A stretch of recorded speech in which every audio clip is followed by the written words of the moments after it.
Okay, welcome back to the Get Out of Your Comfort Zone interview series, where we engage thought leaders and experienced business professionals about the challenges that they have had in stepping outside their comfort zones in their lives and in their work lives, and advice that they might have for the rest of us, especially young leaders or young people stepping into, the working world and potentially into leadership positions.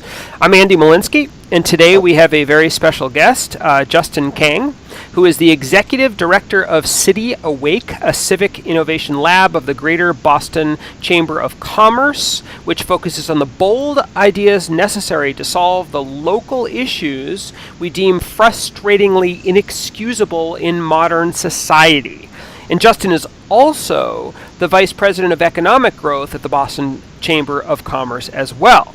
He's been recognized by the City of Boston, Boston Magazine, the Boston Globe for his efforts to mobilize and empower the next generation into important contributions to the civic processes in Greater Boston. I can think of no more relevant person to talk to about these issues than Justin. So thank you very much for being here. Well, thank you for the opportunity.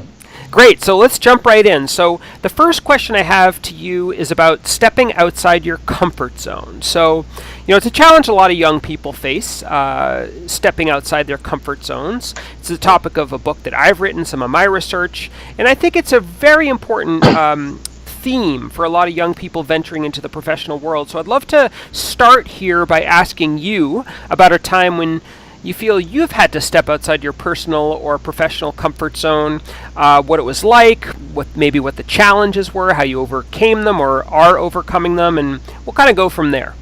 Great. That is a fantastic question and something that I wrestle with constantly, especially as for any leader, stepping out of your comfort zone is sort of a necessity. And I'll bring up one instance, and that's sort of consistent across my life because it sort of came up in a conversation earlier today, and it's sort of my, over the last couple of years, I've been really, wrestling with my identity as an Asian American leader. As a young person, when I was in middle school, the people that I saw in the workforce and politics and entertainment did not look like me, and it really created a lot of insecurities when I was younger and throughout high school, throughout college. Of being recognized as a leader. And what I'm speaking towards is a lot of just sort of cultural stereotypes that Asians are not seen as leaders. Now we're seen as smart or effective but very obedient, very passive, and not sort of leadership material. And I was always seen as a sidekick in middle school and high school. And for me, my idols when I was younger was Michael Chang because he played tennis, so I played tennis, or Jackie Chan. And that was sort of the role models that we saw in the Asian community. So for me, stepping out of my comfort zone was just even acknowledging that I could be a leader and accepting to be sort of an external charismatic leader and utilizing my personality that way. So in high school, just even being, the vice president of the student body, I was nominated. It wasn't even something that I would even consider, but it was something that my friends suggested, and somehow I won, and sort of, one stepping block, after the other. It's something that I sort of overcame. But even today, as doing these interviews or accepting any award or doing a presentation about leadership, I very much struggle saying the concept like I am a leader, right? So I think stepping out of your comfort zone is sometimes, building the confidence of saying that you can be a leader and that you shouldn't be embarrassed by it. So that's something that's just been top of mind relevantly today and as sort of my personal identity. The second one I would just say more practically in the business setting is that, I've always been in sort of entrepreneurial, always been in entrepreneurial settings. I started City Awake a couple years ago, and it was going well and no reason to change direction, but I got an interesting offer, a compelling offer from the Greater Boston Chamber of Commerce, which is a much bigger organization than City Awake was. And they sort of made the offer. It was essentially an acquisition. It wasn't a legal acquisition, but for all intents and purposes, they wanted to acquire City Awake and its brand and the work that we were doing.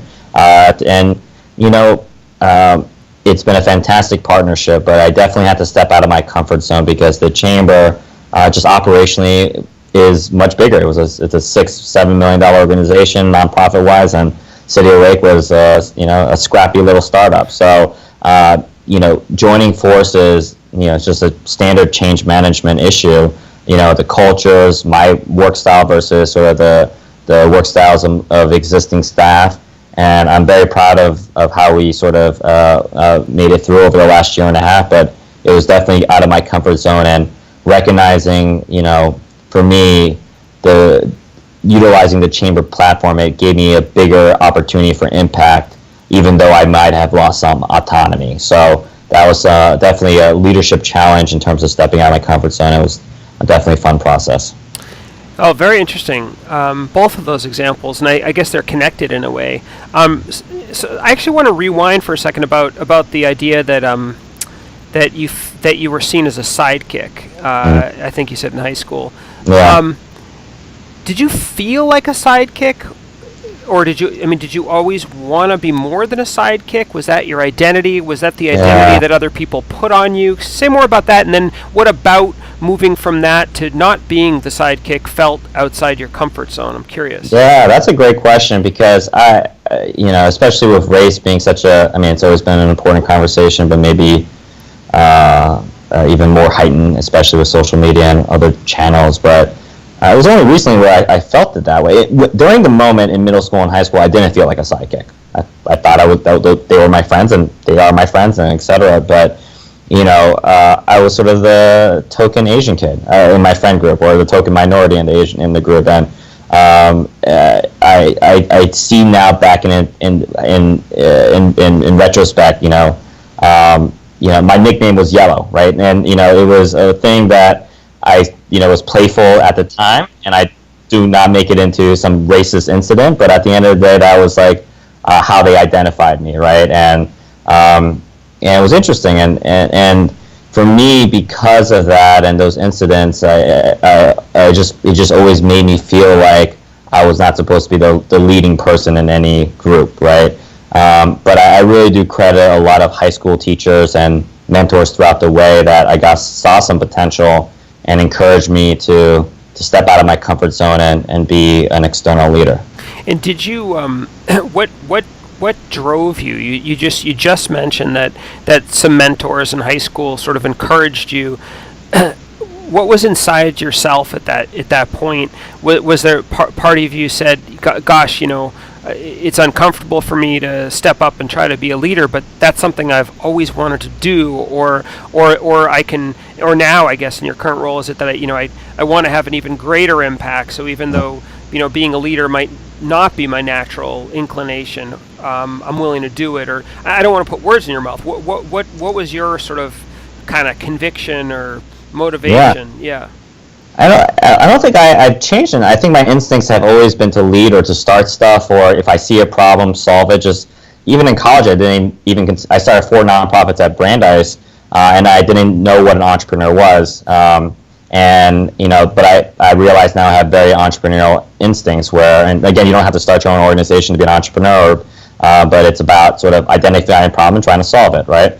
And for me in high school, I went to a boarding school. So in middle school, I left my friend group that I felt like a sidekick in, and I went to a high school where I had to make new friends, and I just met these teachers who I guess just saw my potential. And as traditional of a story like that you see, like I was very mischievous. I just had a lot of energy.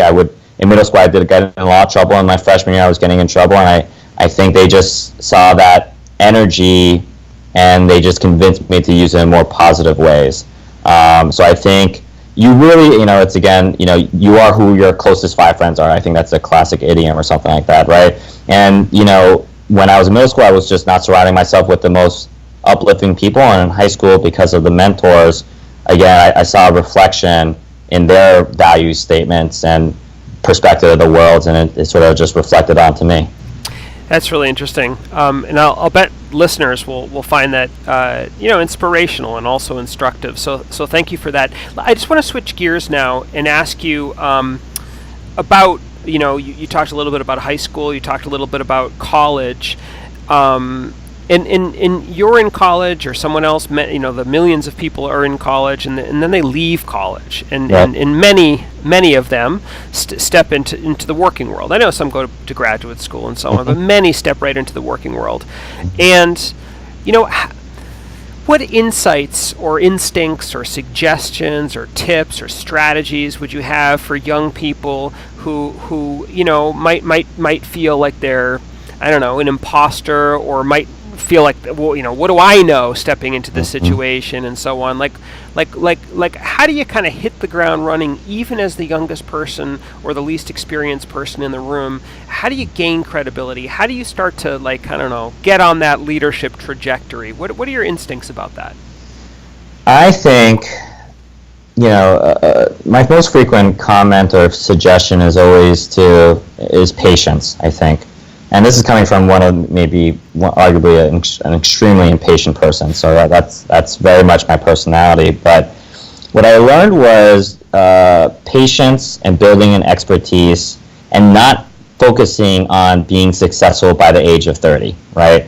And I'm not saying it was very different in any other generation, but for all reasons now, we have a culture where young people feel like they have to have their best years by the time they're 30. And by all means, that's not to convince people not to be leaders by, in their 20s, but, a lot of people are so focused on having their best work being in their 20s.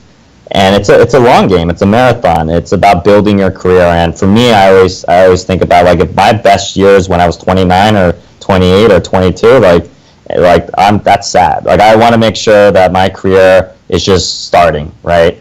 And I meet so many young people, and again, not to sound condescending because I'm young myself, but, who've put so much immense pressure on themselves to be successful, and have 1 million followers or whatever metric they want to use, or millions of dollars of funding. So what I try to coach people is to say, in your 20s, it's about building an expertise that makes you indispensable, right?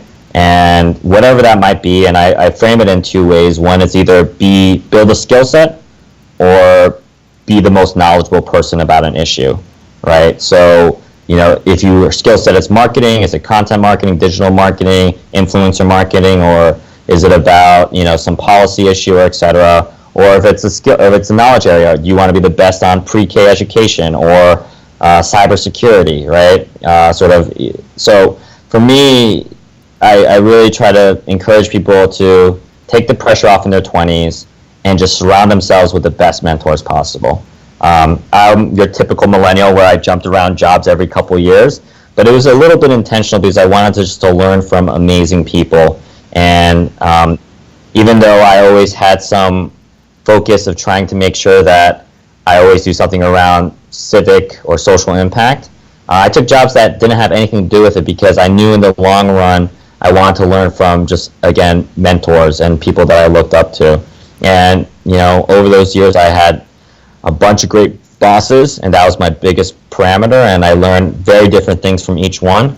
And I don't regret it at all. So I think for people in their 20s to be successful is to surround yourself of who you can learn from, and to eliminate the pressure of trying to be successful by your 30th birthday. I really like that. I think it's people coming out of college, they're capable of learning, right? That's what they did. So if learning and developing an expertise and playing that long game, surrounding yourself with mentors, those are things that I don't think are intimidating for a college student. I think that, frankly, those are some of the skills you learn in college. And if you can sort of pivot a bit and transfer those to the professional world, I suspect people find that very, very useful and inspiring. So thank you very much for that, and thank you very much for speaking with me and for all that you do. And I appreciate the time and great insights. Great, thank you so much, Andy. Have a great day.